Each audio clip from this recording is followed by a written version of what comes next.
Olá, amigas, olá, amigos do Centro Espírita Lar João Batista.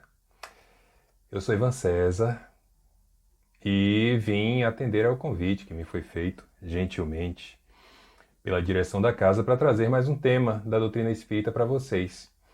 E dessa vez, como é de alguma maneira tradicional nas nossas casas espíritas no mês de novembro, as temáticas baseadas no assunto morte, por conta do último dia 2 de novembro, quando lembramos, celebramos o feriado de Dia de Finados.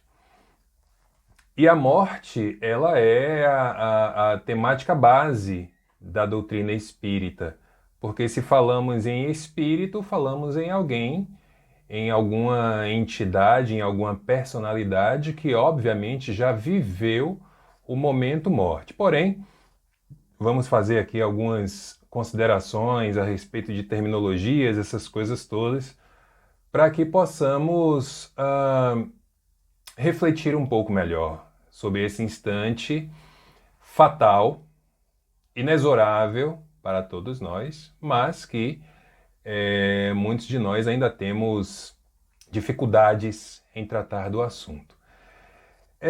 Eu posso dizer a vocês, sem qualquer espaço para dúvidas, que a doutrina espírita fez uma coisa lá em 1857, quando o Livro dos Espíritos é lançado. A doutrina espírita fez uma coisa que nos dias de hoje é uma necessidade ainda mais importante. Porque se hoje nós falamos nas tão famosas fake news, e lutamos para combater essas informações falsas e criminosas, muitas vezes, lá na metade do século XIX, a doutrina espírita fez a mesma coisa com a morte. E aí hoje nós podemos afirmar que a morte é a maior fake news da história da humanidade. A morte não existe. A morte nunca existiu. Existe o morrer. A morte não. Para esquentar um pouquinho aqui nossos pensamentos, para esquentar o nosso debate. Esquentar, eu estou falando até de forma literal, né? Porque hoje está fazendo um calor danado, mas vamos lá. E eu não peguei um lencinho para deixar próximo aqui, mas tudo bem, vocês não vão se incomodar com isso não. Quem quiser fazer algum comentário, alguma pergunta, deixa aí no chat, que assim que for possível eu abro, dou uma olhada e o que eu souber responder, ótimo. O que eu não souber, eu passo para Jo, passo para Isabel, passo para Marinalva, pessoal que conhece mais a doutrina espírita do que eu. Lá em O Livro dos Médiuns vamos encontrar assim: a morte é a libertação dos cuidados terrenos. E vamos nos atentar bastante a essa palavra libertação. A morte é a libertação dos cuidados terrenos. Por que o termo usado foi libertação? Porque nós já aprendemos que, reencarnados, nós estamos de volta ao cárcere material, à cela material, à prisão material. Por que prisão? Porque o espírito em si, nós, enquanto seres espirituais, nós somos absolutamente livres para fazer o que quisermos e o que bem entendermos. Quando você reencarna, quando você chega ao corpo, você está limitado nas suas potencialidades. Por exemplo, o espírito, ele observa por si só, ele não precisa dos olhos para observar. Nós, enquanto encarnados, precisamos. Então, se fecharmos os olhos, nós não enxergamos. Com o espírito é diferente.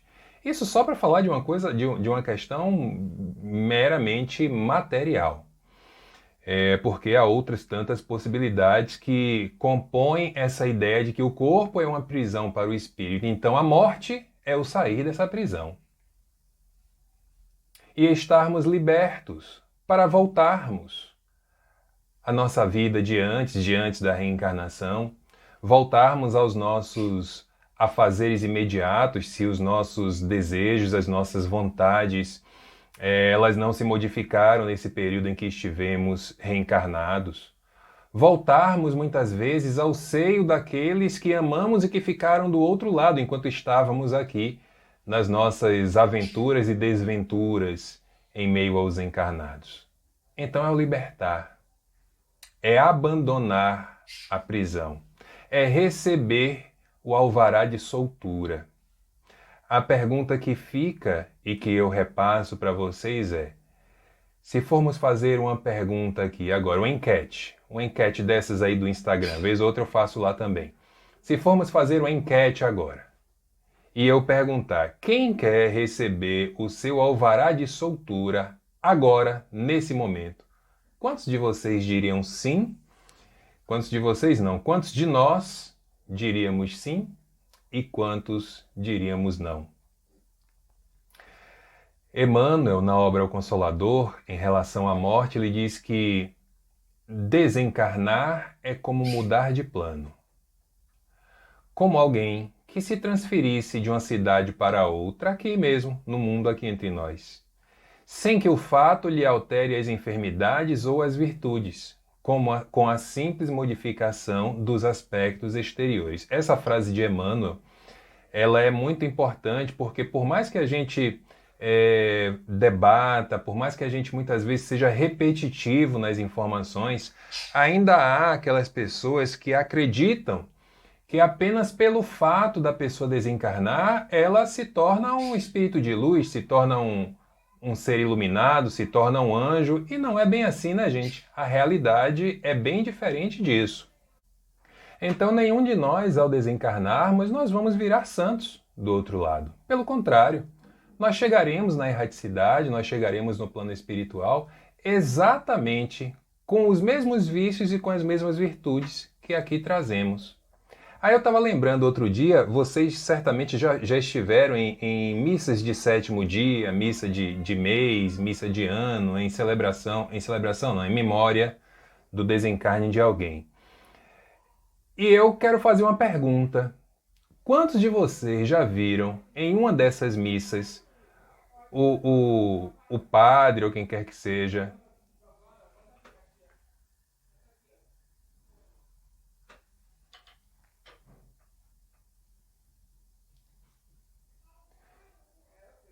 E eu quero fazer aqui uma pergunta para vocês. Quantos aí do outro lado já estiveram em alguma dessas missas e viram o padre, ou coisa que o valha, quem quer que seja, dizer assim: Fulano, vou me usar como exemplo. Ivan morreu e não era uma pessoa boa. Ele está agora em um lugar pior do que antes. Quantos já viram isso? Eu nunca vi. Claro, vamos guardar ali respeito pela memória da pessoa que desencarna, pelos familiares que lá estão, pelas pessoas que tiveram de se despedir dos seus afetos, mas não deixa de ser, cá entre nós, eu diria, uma pequena enganação. Esse texto talvez ele pudesse ser um pouco mais neutro, no sentido de sabermos da proposta de estar em uma condição melhor, mas não obrigatoriamente informar da condição melhor, porque não é assim que acontece.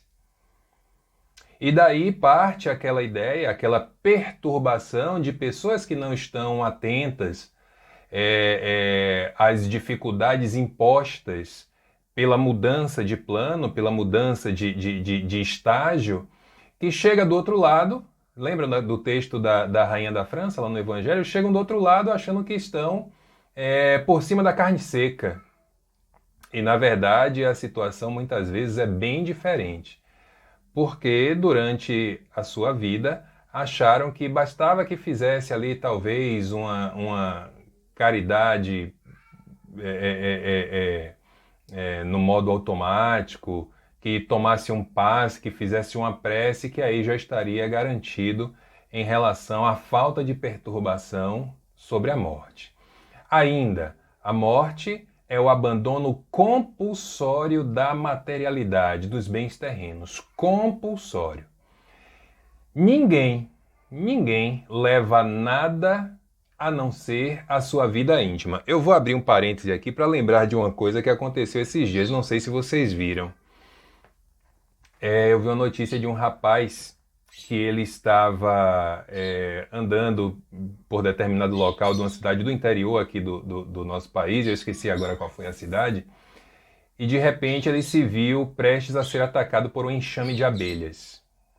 Para quem não sabe, basta que você sofra 150 picadas de abelhas para que você morra. Não é correr o risco de morte, não, é morrer. Claro que o número exato, 150 é uma previsão, né? Não quer dizer que se for 149 vai dar tudo certo. Mas aproximadamente 150 abelhas são suficientes para lhe matar. Matar um homem da minha estatura com o meu peso. Provavelmente sabendo disso, e quem já tomou alguma picada de abelha aqui na vida sabe como dói, eu já tomei, provavelmente pensando, provavelmente não, com certeza pensando em proteger a sua vida, o homem corre das abelhas. E uma das técnicas, das estratégias para você se livrar das abelhas é você se jogar, se tiver algum lugar onde você possa mergulhar, mergulhe, porque elas não vão entrar na água. E assim o homem fez. Porém, ele mergulhou em um lago infestado de piranhas. Acreditem nisso. É só pesquisar aí no Google, vocês vão ver a notícia.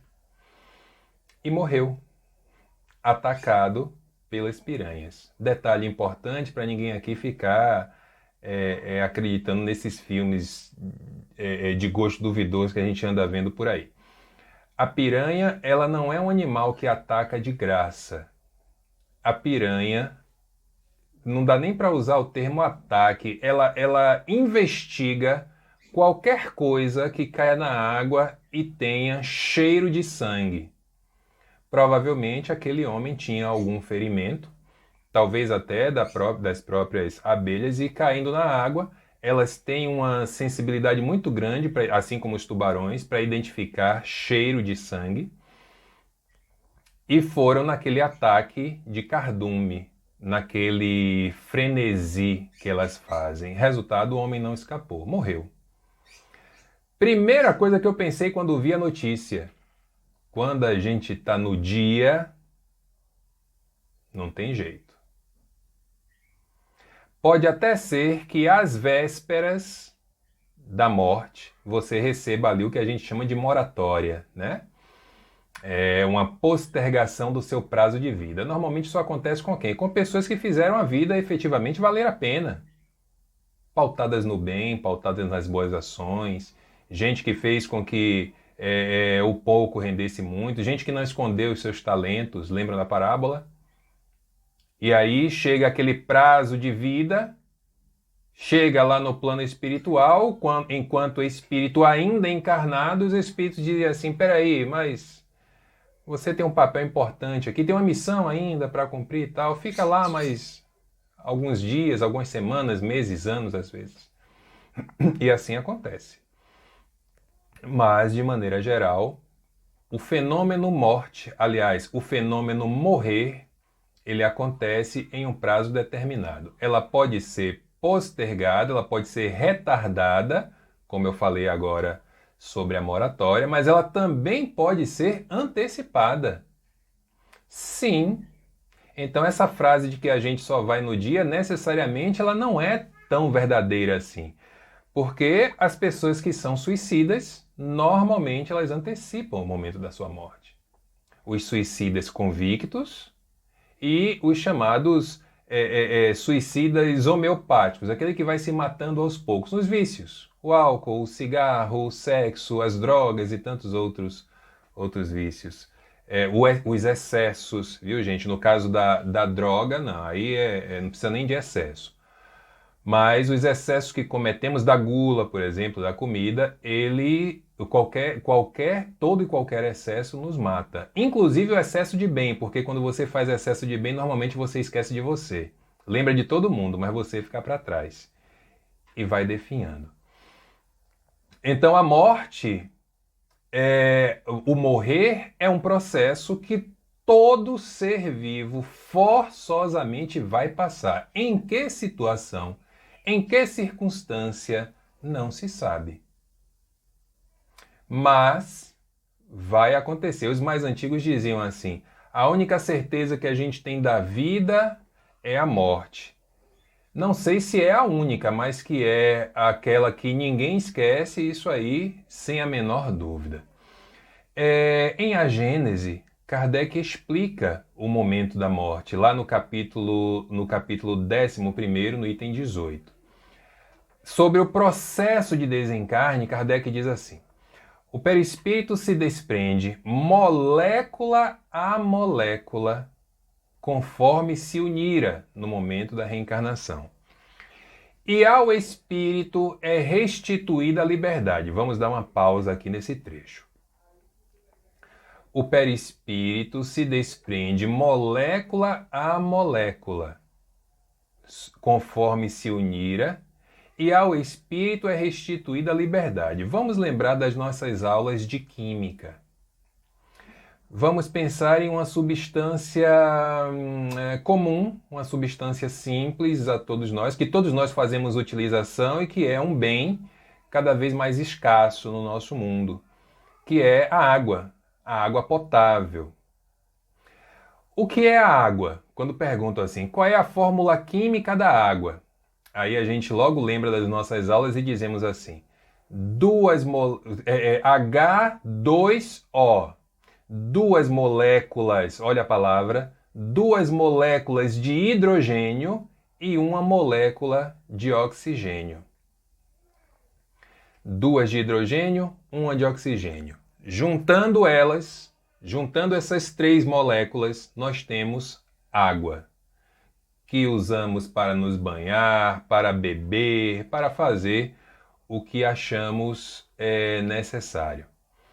Mas vocês já repararam, por exemplo, que se você se equivocar nessa fórmula e colocar uma molécula, eu não estou falando de 100 não, uma molécula a mais de oxigênio, a coisa fica completamente diferente? Se a gente, ao invés de H2O, tivermos H2O2, nós deixamos de ter a água e passamos a ter a água, a chamada água oxigenada. Alguém aqui bebe água oxigenada? Espero que não. Então vejam que essa questão molecular, ela é tão importante, ela é de tão fundamental importância para as nossas vidas, que apenas uma molécula pode fazer uma diferença absurda. Então, quando Kardec fala que o perispírito se desprende molécula a molécula, eu fico pensando no arranjo químico, biológico e físico que é necessário para fazer com que o perispírito acople, molecularmente falando, ao nosso corpo físico e a partir daí transfira a vida a ele, a este corpo físico, na utilização do fluido vital. Rapaz, fui longe agora, hein? Mas nós muitas vezes, isso eu estou falando do reencarne, do desencarne é a mesma coisa, como Kardec acabou de dizer aqui. À medida em que as ligações moleculares vão se desfazendo, se você pegar, lembram da água, H2O? Se você pegar um pouco de água, esquentar no fogo, ela vai, permitindo que ela atinja a temperatura de 100 graus, que é a chamada temperatura de ebulição da água, a água ela vai deixar de existir no estado líquido e vai passar a existir apenas e tão somente no estado gasoso, seguindo para a atmosfera para mais tarde se precipitar em chuva.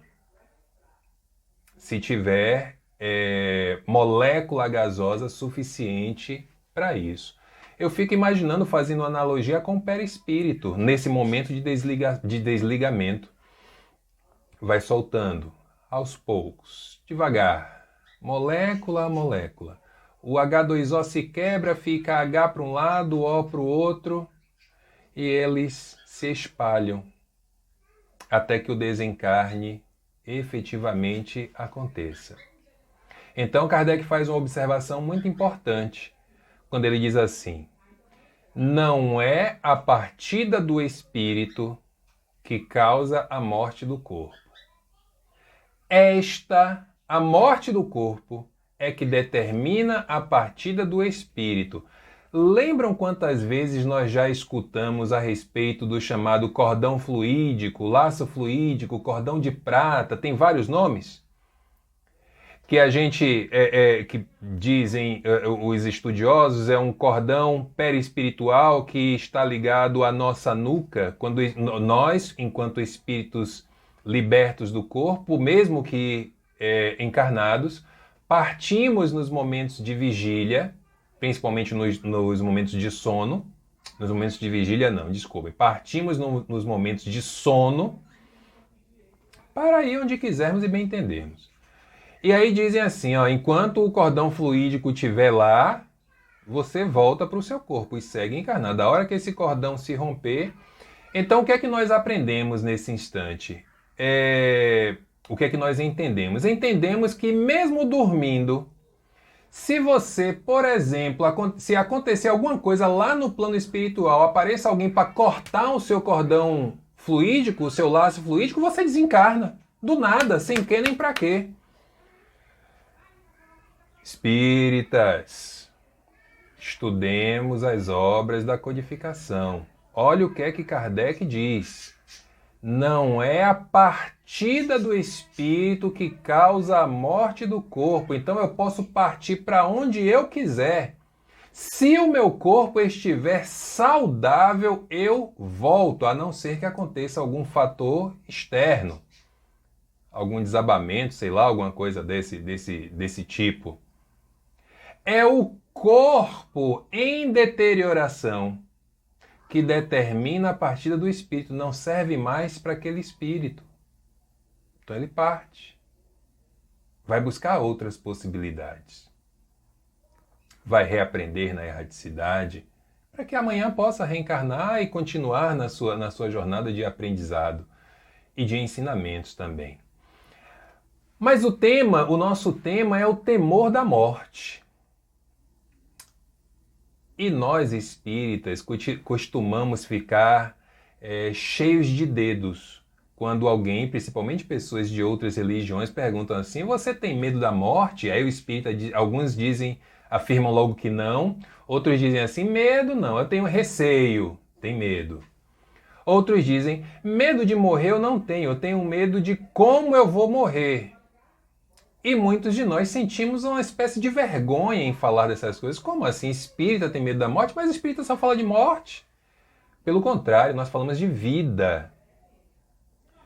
De morte não falamos de morrer, que é um processo natural da vida. Afinal de contas, acabei de dizer, a morte é a primeira e a maior fake news da história da humanidade. Lá na Revista Espírita, na edição de fevereiro de 1865, nós vamos encontrar a seguinte frase: o temor da morte é efeito da sabedoria da providência, da sabedoria de Deus, e uma consequência do instinto de conservação comum a todos os seres vivos. Gente, se nós não tivéssemos medo da morte, talvez a humanidade já não existisse mais. Seríamos, sei lá, dinossauros. Que caiu lá o meteoro, acabou com todos eles e vamos embora. Nós precisamos ter medo da morte para conservar a nossa vida. Quantos de vocês aqui conhecem alguma pessoa em sã consciência que, sabendo que estava acontecendo o tiroteio na porta da sua casa, ela saiu para passar no meio do tiroteio? Não, vou passar porque em mim eu sou espírita, eu tenho fé, nada me atinge, nada me abala. Vocês já viram isso acontecer? Eu nunca vi e não vou ver. Pessoas em sã consciência. Por quê? Porque nós precisamos prezar e preservar a vida. Eu lembro de uma história que eu ouvi uma vez de alguém, eu realmente não me lembro quem foi. Eu sei que a pessoa falava de uma moça que procurava ali um auxílio desobsessivo, como a gente costuma dizer, e levaram para essa pessoa, ela tem que dar um jeito aí, porque tá fazendo, tá acontecendo tal. E aí uma das frases que a pessoa dizia era: me solta, porque eu vou pra rua, vou me jogar na frente do carro. Sabe o que a pessoa procurada fez? Solta ela. Não, mas solta ela. Solta que eu quero ver ela ter coragem de ir pra rua, se jogar na frente do carro. Olha, você tem certeza? Solte que eu quero ver. Soltou. Sabe o que aconteceu? Nada. O obsessor foi embora. Olha que mágica. Não é mágica, não. Quando a gente sabe com o que está lidando, teoricamente, nós também conhecemos a forma de resolver. O que é que nos causa, de maneira geral, o medo da morte? São duas razões básicas. A primeira delas, a ignorância. Desconhecimento da vida pós-caixão. Medo do desconhecido. O que é que acontece a partir do instante em que colocam lá os parafusos nos caixões? Porque ali, filosoficamente, afetivamente, é o momento da morte. Tanto que quando vamos a um sepultamento, nós falamos, é o momento de despedida. Despedida de quem? Do corpo só, né? Porque o espírito já não está mais ali, ó. Ele pode até voltar para assistir o seu sepultamento, mas estar naquele corpo faz tempo que já não está mais. E aí nós temos aquelas diversas manifestações, muitas vezes tardias, é bom que se pontue, de afetividade. Minhas amigas e meus amigos, vocês já repararam como muitos de nós só encontramos com a nossa família de forma mais completa nos cemitérios da vida, quando vamos enterrar alguém? Aí encontra, abraça, não sei o que, chora, aquela coisa toda, quando sai dali é cada um pro seu mundo, ninguém liga para mais ninguém. Já repararam isso? A ignorância, o medo do amanhã faz com que a gente, inclusive, tome atitudes que, se formos pensar friamente, se tivermos a chamada fé racional que a doutrina espírita fala, não fazem o menor sentido. A preocupação em escolher o melhor caixão, colocar o forro do caixão de tal cor, o desencarnante vai vestir a melhor roupa que tem, botar ali uma maquiagem, não sei o quê, e as coroas de flores enormes, quanto maior a coroa de flor, mais importante era o desencarnante, a desencarnante. Para que isso? Aliás, tem umas coisas que, sinceramente, não dá para entender. Não dá. Eu quero aproveitar esse tópico e o nosso tema para deixar aqui registrada, melhor dizendo, uma informação que você que está aí do outro lado, viu, Marinalva e Companhia Limitada, vão me ajudar nesse sentido. Porque vocês vão morrer depois de mim, eu sei disso. Então eu vou antes. No meu sepultamento, eu preciso, aliás, eu gostaria, porque quem já desencarnou não tem mais condição de determinar nada, mas eu gostaria que a minha vontade ela fosse cumprida. Que vontade? Algumas. A primeira delas, isso minha família já sabe. Se possível for, vou dar um jeito de juntar um dinheiro aí, porque eu sei que é caro. Eu quero que taque fogo. Toca-lhe fogo, faz churrasco de Ivan. Resolve logo o problema. Não tem esse negócio de não sei quanto tempo depois ir no cemitério para tirar não sei o quê. Mete fogo e tá resolvida a história. Isso eu vou trabalhar para que seja possível ser feito. Aí vem algumas coisas que acontecem normalmente nos velórios e até depois deles, que eu gostaria de pedir a vocês que, pelo amor de Deus, não permitam que isso aconteça no meu velório. A primeira delas, cantoria. segura na mão de Deus, não sei o quê. Pelo amor de Deus, gente, não façam isso não. Se vocês fizerem isso, eu vou levantar do caixão. Música, só se você quiser cantar MPB, se você quiser cantar Milton Nascimento, Maria Bethânia, Caetano Veloso, Gilberto Gil, Chico César, aí jogue duro, pode cantar. Agora essas músicas religiosas de despedida, pelo amor de Deus, gente. Isso só existe para fazer o povo desidratar de tanto chorar, né? Porque eu não vejo outro sentido. Então esse é o primeiro pedido que eu faço para vocês. Não deixem tocar esse tipo de música. O segundo, se alguém começar a dar show, ai meu Deus, não deixa não, e agarra o caixão e diz que quer ir comigo, aquela confusão, pelo amor de Deus, pega essa pessoa e leva para fora. Leva. Encosta lá no primeiro ponto de ônibus que tiver, chama o Uber, chama o táxi, chama o ônibus, chama o que for e manda embora. Eu não quero negócio de presepada comigo. Não gosto disso. Não sou uma pessoa presepeira, então não quero esse tipo de atitude, não quero esse tipo de ação lá no meu momento de despedida. Terceira coisa, se aparecer no velório uma velhinha normalmente, um velhinho, seja mulher, seja homem, com a Bíblia debaixo do braço, pode convidar a se retirar, porque ali eu tenho certeza que vai acontecer uma palestra. E se vacilar, a pessoa ainda vai dizer assim, vai abrir lá a Bíblia, na parte lá de Lázaro, e vai dizer, porque Jesus, levanta-te Lázaro. Primeiro, meu nome é Ivan, não é Lázaro. Segundo, a doutrina espírita já explicou o que aconteceu com Lázaro. Outro dia teve aí um vídeo de um pastor. O pastor dizia aos seus fiéis que ele ressuscitaria no terceiro dia de morto. E o pessoal acreditou. E o que aconteceu? Fizeram vigília na porta do hospital, o homem morto já, esperando o terceiro dia para ele levantar. Levantou? Preciso nem responder, né?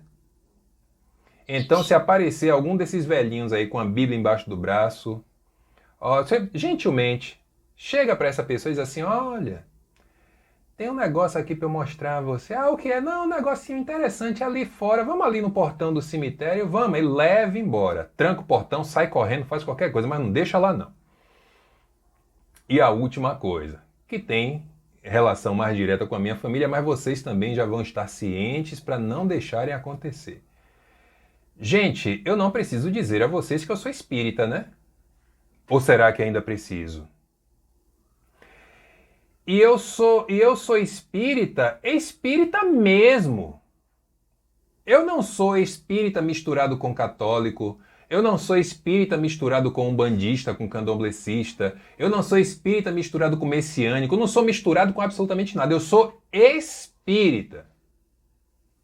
E enquanto espírita, eu não vejo a menor razão para celebrar, por exemplo, missa de sétimo dia pelo meu desencarne.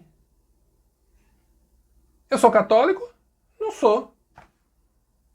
Para acontecer como aconteceu, por exemplo, na missa de minha avó, o nome da pessoa foi lido errado. Eu fiquei pensando, rapaz, quer dizer, deve ter alguma outra pessoa na erraticidade com esse mesmo nome, o nome errado. E ela recebeu a prece lá sem nem saber de onde era que estava vindo, porque minha avó não recebeu nada. Se eu for pensar que só vale aquele momento ali, né? Então isso tudo é artifício, muitas vezes para demonstrar uma falta que deixamos acontecer enquanto em vida e queremos resolver depois do desencarne. Pensem, normalmente, uma pessoa que dá, por exemplo, escândalos em cemitérios é uma pessoa que durante a vida, durante a passagem material do desencarnante, deixou de fazer alguma coisa que julgava importante. Então aí a sua consciência se apresenta e ela quer demonstrar de alguma maneira para aquele público que ela dava valor a quem está partindo, que ele dava valor a quem está partindo. Não podemos, obviamente, generalizar, mas em geral é assim que acontece. Em relação a essa ignorância, ao desconhecimento da vida pós-caixão, ao medo do desconhecido, a doutrina espírita é a oportunidade ímpar de se lhe explicar cada questão com riqueza de detalhes. Inúmeros, centenas de casos podem ser lidos na obra O Céu e o Inferno, uma das 5 obras da codificação, que tem apenas e tão somente relatos de espíritos desencarnados que voltam para contar como está a vida deles, nas razões que eles desencarnaram. A obra O Céu e o Inferno só tem isso. Eu vos pergunto, quantos de vocês já leram? E vamos encontrar também outros tantos relatos nas diversas edições da Revista Espírita. São 12 anos de revista, de exemplares. A gente tem aí pelo menos 120 exemplares da Revista Espírita. E em cada uma delas, com certeza, tem pelo menos um relato de alguém que já desencarnou. Então, a primeira razão básica para o medo da morte é a ignorância. E qual é a segunda? Essa é mais difícil ainda, porque a ignorância é a questão daquele que não sabe. Ele teme por não saber. Mas essa segunda, a consciência de culpa, ela é mais danada. Porque quem não sabe tem a desculpa de não saber. A consciência de culpa só aparece para quem sabia. Você se torna consciente do seu equívoco. E aí tem medo da morte. Consciência de culpa pelos atos durante a vida terrena. Sobre a imprudência, a consciência de culpa, a responsabilidade recai sobre o imprudente. As suas ações são todas obras do seu livre sentir, do seu livre pensar, do seu livre agir. Deixa eu contar para vocês um fato que aconteceu lá no início da era cristã, lá no salvo alguma traição da minha memória, no ano 531 depois de Cristo.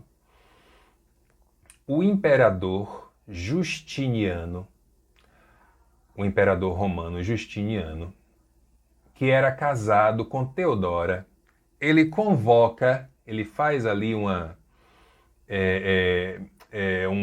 conchavo com o Papa da época, faz um acerto com o Papa da época, a palavra melhor aplicada é acerto ao invés de conchavo, para que fosse convocado um concílio.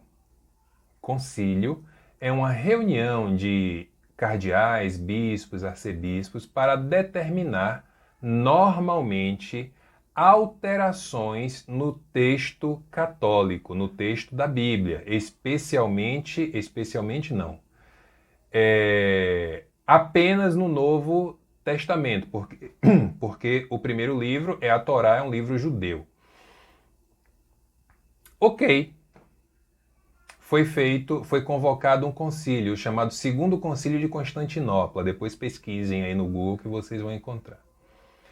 E uma das questões colocadas no Segundo Concílio de Constantinopla foi a respeito de uma palavrinha que fazia parte do texto bíblico do Novo Testamento e deixou de fazer. A palavra era reencarnação.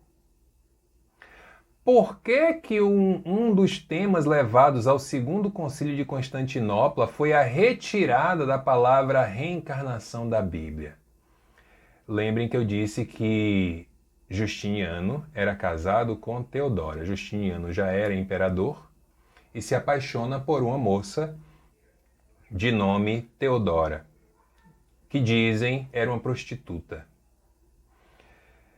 Não pegava bem para os padrões sociais daquela época um imperador ser casado com uma prostituta. Então ela abandona a sua carreira na prostituição para viver o seu romance com o imperador.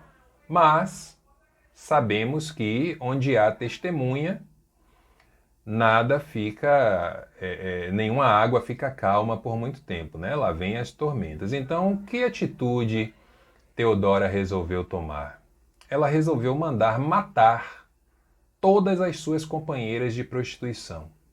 Todas as que sabiam quem era ela. Por que ela mandou matar? Para limpar o seu passado. Para tentar apagar o seu passado. Apagar em relação a quê? Porque bastava que ela mudasse de cidade e ninguém ia saber quem era ela. A questão era que Teodora, que já era católica, ela sabia não apenas da palavra, mas do conceito de reencarnação. Ela sabia que ela reencarnaria e provavelmente na próxima encarnação ela teria de arcar com as suas dificuldades, os problemas que ela causou nessa encarnação. Então, se mandou matar, provavelmente ela pagaria pelas mortes, provavelmente não, com certeza, ela pagaria pelas mortes que proporcionou. Então, qual foi a saída que ela achou? Convenceu seu marido Justiniano a convencer os votantes a retirar da Bíblia a palavra reencarnação, trocando por ressurreição. E a eleição foi apertada, viu? 5 votantes. Por 3 votos a 2, a palavra reencarnação some da Bíblia e é trocada pela palavra ressurreição, porque a consciência de culpa de Teodora achava que era essa a forma de resolver o problema. Resolveu? Com certeza absoluta, não.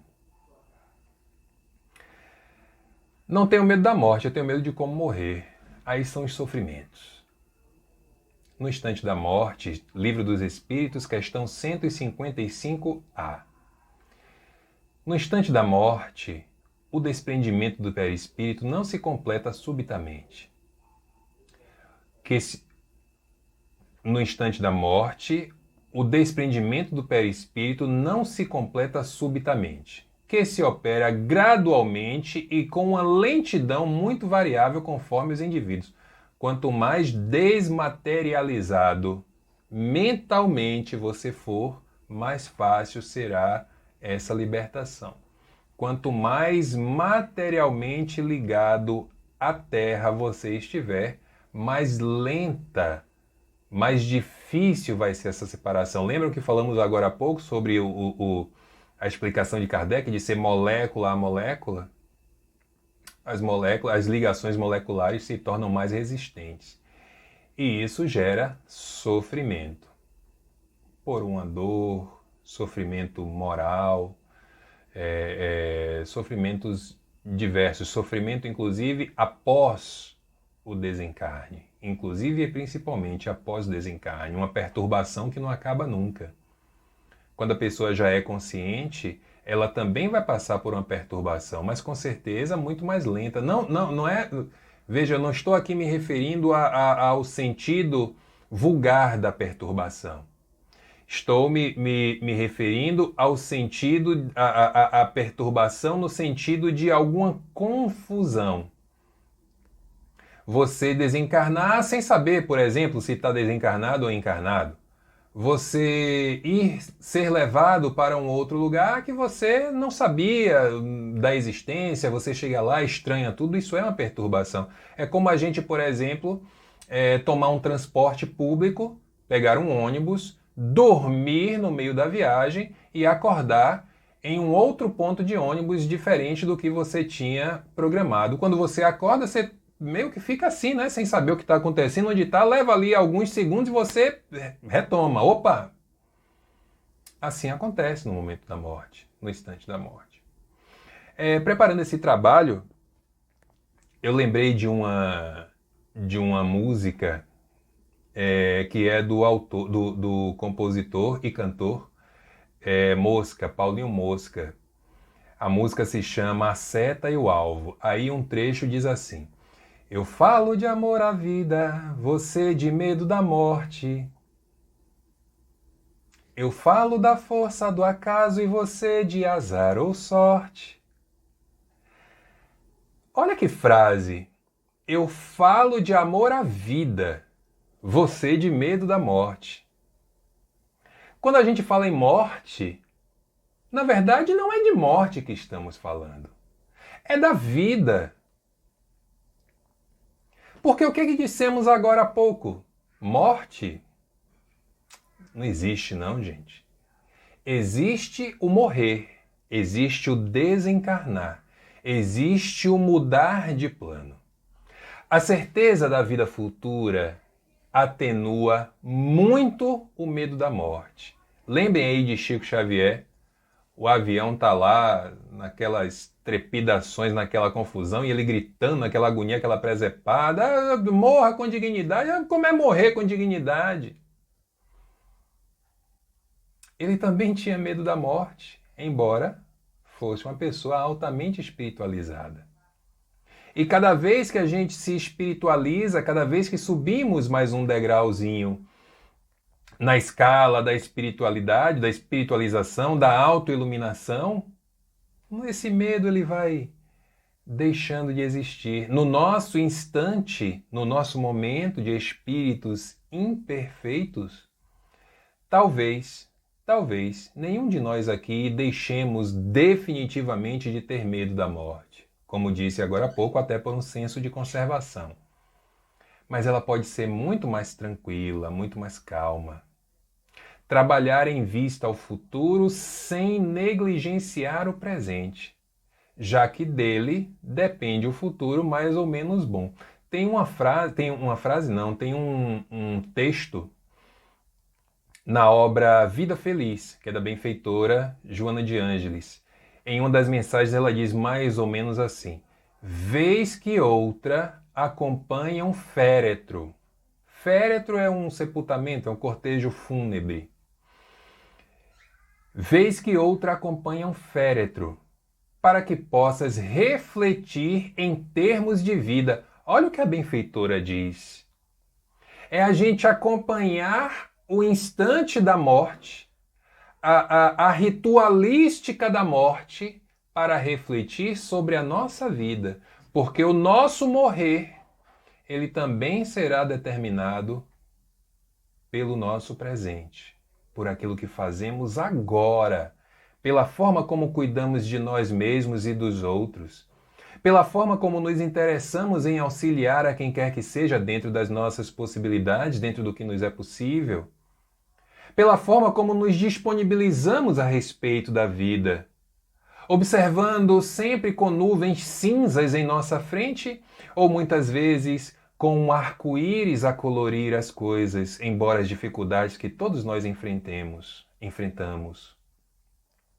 Com o Espiritismo, a vida futura deixa de ser uma hipótese e ela passa a ser uma certeza.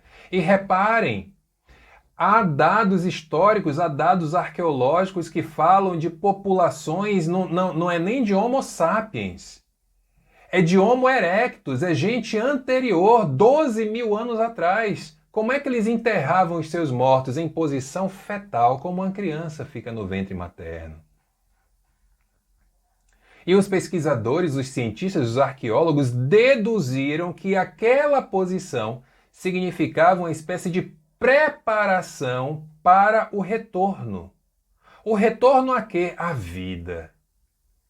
Portanto, o sentido de vida eterna, o sentido de vida futura, ele não é obra da modernidade. Ele existe desde que o mundo é mundo. Esse ir e vir, esse chegar e partir, como diz lá Milton Nascimento, esses dois lados da mesma viagem, ele faz parte da nossa vida, do nosso viver. Nenhum de nós vai ficar para a semente enquanto seres orgânicos, mas todos nós seremos sempre e eternamente fachos de luz, criados por Deus com os desígnios da benevolência, com a bondade que devemos buscar, com aquela ideia do fazer o bem sem olhar a quem.